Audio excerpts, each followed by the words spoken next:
We are now joined by Emily Vickers from the West Bloomfield Township Public Library. Thank you so much for joining us this morning, Emily. Hi, Maddie. It's nice to be here. Thank you. Emily, could you start off with explaining your role at the West Bloomfield Township Public Library and give us a little bit of insight into some of your tasks and responsibilities there? Sure. I am one of the early childhood specialists at the library. I do most of the early childhood programming, which is now virtual, which is a lot of fun. We learned how to do everything virtual with COVID, and it's been different, but really exciting to do things virtual so we can still reach some of the families at home during these times, which has been really cool. I do all of the outreach too, which I learned to do a little bit differently during COVID as well. So instead of going into the schools, I did virtual or did outreach outdoors. So I went to the schools, but we did story time outdoors, which was very cool. So I went to the schools, but we sat on playgrounds and sat in little benches and outside. It was very cool. And then I do some of the parent-teacher collection and a lot of other things that are early childhood related at the library. Emily, let's talk now about the tender topic kits for the youth residents in West Bloomfield that the library has put together. Can you give us a little bit of insight into what some of those tender topics that you will be talking and explaining to the kids about?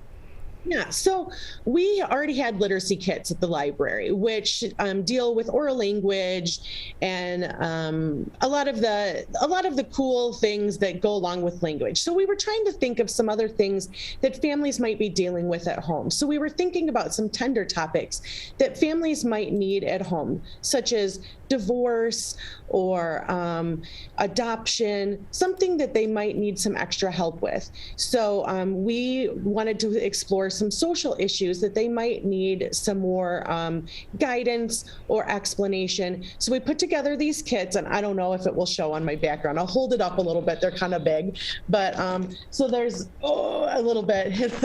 I'll hold up the back, this little thing. It's a little card that goes inside, and inside in all the backpacks are books and toys, realia that might go along with the kit that help explain the social issues that go with some of these things. And it just helps families guide kids and the whole family through a tender topic. And we have the kits, which are divorce, food allergies, hearing impairments, mental health, moving, new siblings, picky eaters, serious illness, vision impairments, and we're constantly going to be adding some more to it. Right now, I'm looking at some topics such as empathy or coping and resilience, and then also like death or bereavement as well.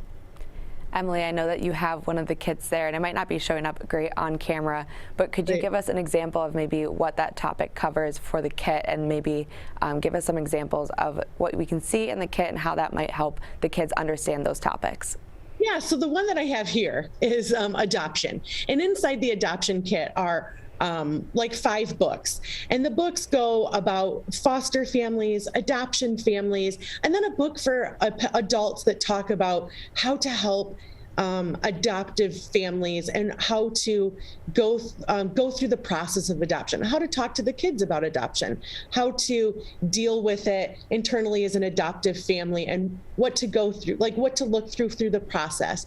I also put in puzzles because every family looks unique. My family looks different than your family. So how families look unique. And then there's also really cool magnetic families because again, all families look unique, where they could put together this 3D families that look all different. And so the kit is full of different activities that they can build, but there's also books that they can read together as a family.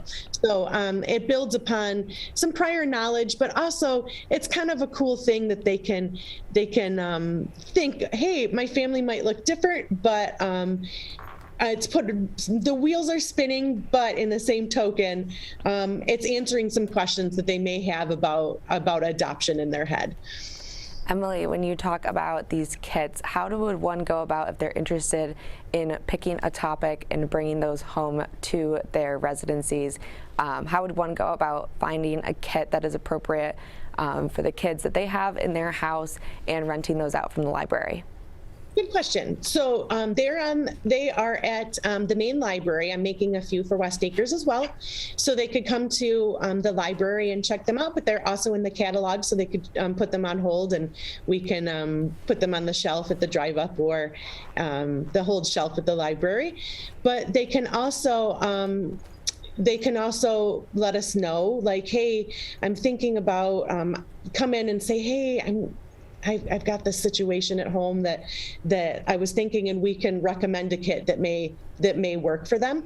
But also, I think another thing is that kids always have tons of questions about some situation that they may have heard a friend that's going through. So it might not be something that's going on in their own home. It might be something that they heard a friend is going through. Like, hey, I heard my friend's family is going through a divorce, and they might not know what that means. So it might be something that they hear that they have questions about because their friend's going through it. So this kit might be helpful with questions that they have about something that's not going on in their own family, but might be going on with something else that they have questions about. So it's always just helpful. And again, it might not be going on in their own family, but it's just a cool thing for them to play with and understand and read some books that might answer some questions in their everyday life. And Emily, when we talk about the kids and the residents, especially those parents and guardians that might be interested in these kits, is there a specific age range? Do you have ones for those kids that might be in preschool, middle school, grade school?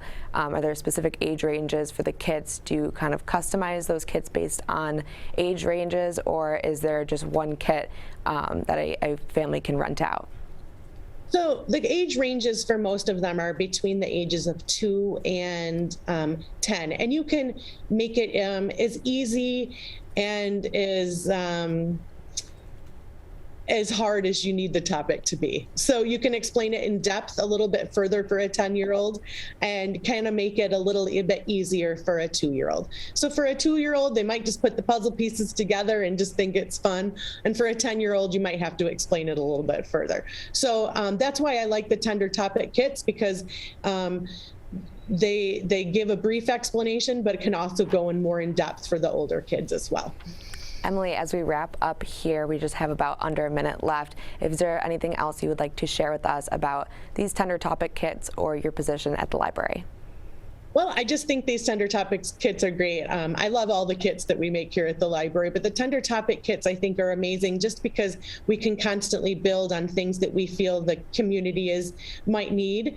And there are always areas to explore, are always areas that we might need social topics. So we're constantly looking for areas that we may need and kids need. So I just think they're amazing topics, and the tender topic kits are always near and dear to my heart. And it's just a great thing that we've built at the library, and I'm really excited about them. Well, thank you so much for taking time out of your morning and joining us this morning, Emily. Thank you, Maddie. It's been great to be here.